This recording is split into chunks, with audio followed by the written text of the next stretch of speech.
राधे कृष्ण आप सभी को। कार्तिक मास महात्म्य अध्याय 30। ब्रह्मा जी कहते हैं, कार्तिक शुक्ला नवमी को द्वापर युग का प्रारंभ हुआ है।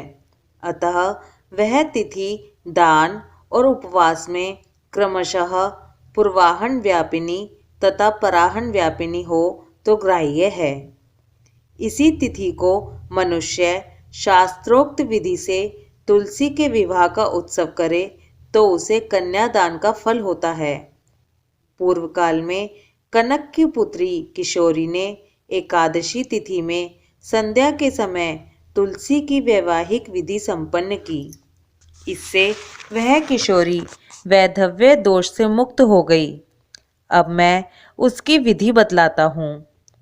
1 तोला सुवर्ण की भगवान विष्णु की सुंदर प्रतिमा तैयार कराएं, अथवा अपनी शक्ति के अनुसार आधे या चौथाई तोले की ही प्रतिमा बनवा लें। फिर तुलसी और भगवान विष्णु की प्रतिमा में प्राण प्रतिष्ठा करके स्तुति आदि के द्वारा भगवान को उठाएं। पुनः पुरुष सूक्त के मंत्रों द्वारा षोडशोपचार से पूजा करें। पहले देश काल का स्मरण करके गणेश पूजन करें। फिर पुण्याह वाचन कराकर नांदी श्राद्ध करें। तत्पश्चात वेद मंत्रों के उच्चारण और बाजे आदि की ध्वनि के साथ भगवान विष्णु की प्रतिमा को तुलसी जी के निकट लाकर रखें।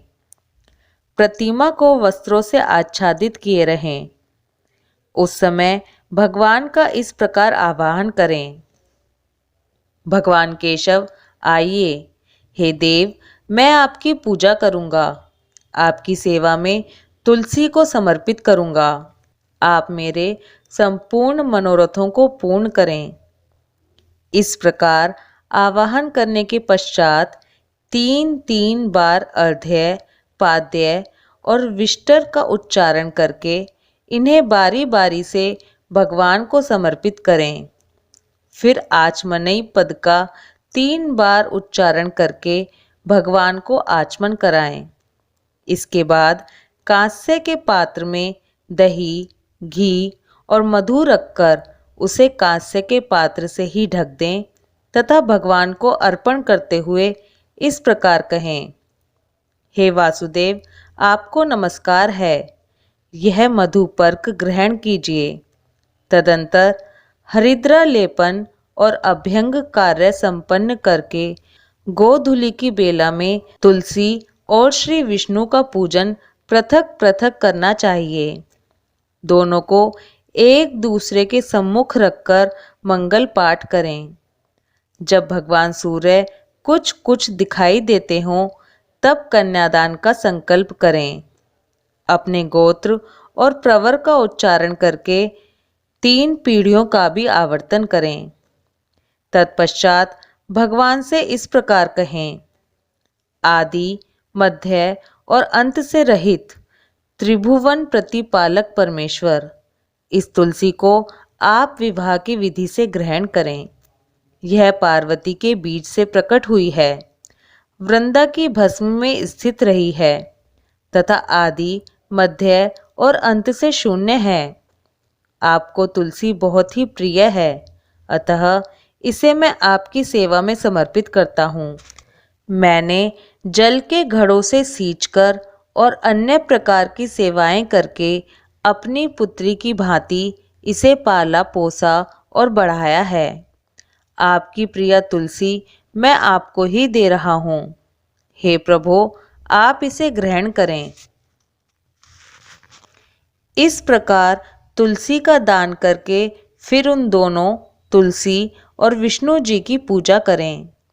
विवाह का उत्सव मनाएं। सवेरा होने पर पुनः तुलसी और विष्णु जी का पूजन करें। अग्नि की स्थापना करके उसमें द्वादशाक्षर मंत्र से खीर, घी, मधु और तिल मिश्रित हवनीय द्रव्य की 108 आहुति दें। फिर स्विष्ट कृत होम करके पूर्ण आहुति दें। आचार्य की पूजा करके होम की शेष विधि पूरी करें।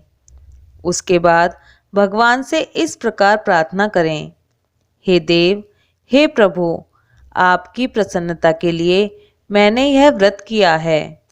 हे जनार्दन, इसमें जो न्यूनता हो वह आपके प्रसाद से पूर्णता को प्राप्त हो जाए। यदि द्वादशी में रेवती का चौथा चरण बीत रहा हो तो उस समय पारण ना करें। जो उस समय भी पारण करता है वह अपने व्रत को निष्फल कर देता है। भोजन के पश्चात तुलसी के स्वतः गलकर गिरे हुए पत्तों को खाकर मनुष्य सब पापों से मुक्त हो जाता है। भोजन के अंत में ऊख, आंवला और बेर का फल खा लेने से उच्छिष्ट दोष मिट जाता है। तदंतर भगवान का विसर्जन करते हुए कहें, हे भगवान, आप तुलसी के साथ वैकुंठ धाम में पधारें। हे प्रभु, मेरे द्वारा की हुई पूजा ग्रहण करके आप सदा संतुष्ट रहें। इस प्रकार देवेश्वर विष्णु का विसर्जन करके मूर्ति आदि सब सामग्री आचार्य को अर्पण करें। इससे मनुष्य कृतार्थ हो जाता है। कार्तिक मास महात्म्य अध्याय 30 समाप्त।